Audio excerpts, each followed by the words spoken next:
Have you ever wondered who owns the UFC? You better buckle up for this. I'm just gonna read very mainstream sources and I'm gonna let you fill in the blanks. And don't worry, it won't be hard to do. So in case we're not clear, we're talking about the UFC, the biggest mixed martial arts fighting promotion in the world. They're owned by TKO Group Holdings, which is owned by Endeavor Group Holdings. And the CEO of TKO Group is Ari Emanuel.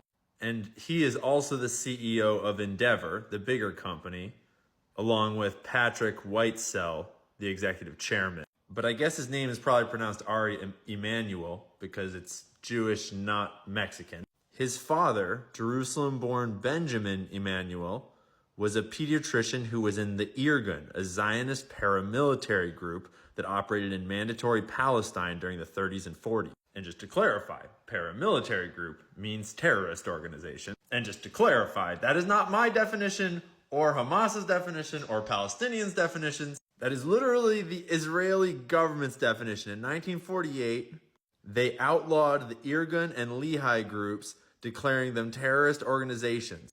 Basically, everyone inside and outside of Jewish worlds called them terrorists and strongly condemned them. Here's a list of the bombings that they were responsible for. So anyways, his dad was a Zionist terrorist from back when Israel was being formed. And now he runs the UFC. Well, he owns the UFC. Dana White runs it. But that is just the start of this. Because he has two brothers.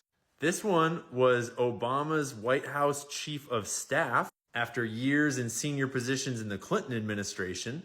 But there's another one. This one works at the Center for American Progress, the Wharton School, Harvard, and the NIH. But don't worry, the deep state is not real. Oh yeah, and President Joe Biden named him one of the 16 members of the COVID-19 advisory board.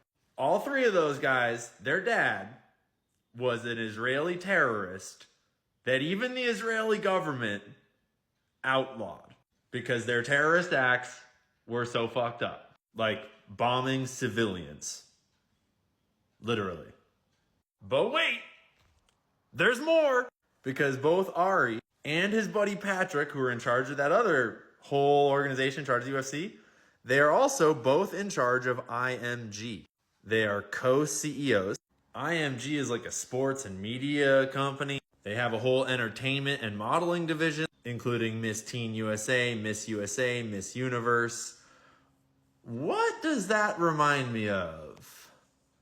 Yeah, you remember Epstein's pimp, Jean-Luc Brunel, who hung himself right before Epstein was all coming out? He allegedly procured more than 1,000 women and girls for Epstein. One of IMG's top representatives described him as a coked out misogynistic pig from day one. Whew!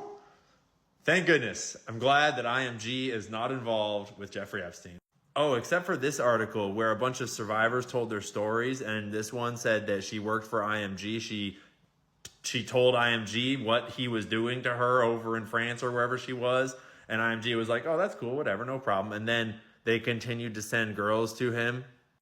Yeah, so IMG worked with him.